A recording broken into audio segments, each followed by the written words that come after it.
Aujourd'hui, au Chef Ansaro, nous allons vous expliquer comment se produit la sursaturation, ou plutôt le principe derrière la sursaturation. Donc, par exemple, dans la recette que nous avons mise sur notre site de cristaux de sucre, on a utilisé le principe de la sursaturation pour pouvoir atteindre justement la formation des cristaux de sucre. Tout d'abord, on va commencer par comparer une solution froide à une solution chaude. Donc, par exemple, ici, on a de l'eau et on inclut à cette eau une tasse de sucre. Donc, on dissout une tasse de sucre dans de l'eau. Normalement, si la quantité d'eau est suffisante, il ne restera pas de résidus dans la solution et on va parler alors aussi d'une solution saturée.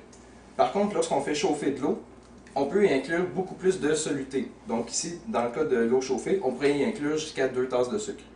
En incluant 2 tasses de sucre dans la même quantité d'eau que la solution froide, on sursature l'eau. Donc, en abaissant la température de la solution par la suite, on va quand même avoir 2 tasses de sucre dissoutes dans la solution.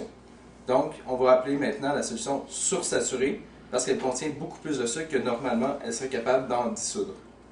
Donc, ce principe-là permet justement d'atteindre, de produire des cristaux de sucre dès qu'il y a un point d'attache pour ces cristaux-là. Dans le cas de notre recette de cristaux de sucre, le point d'attache était la ficelle. Donc, la ficelle est quelque chose de très rugueux qui a beaucoup de points d'attache pour les petits cristaux de sucre qui peuvent aller s'y fixer.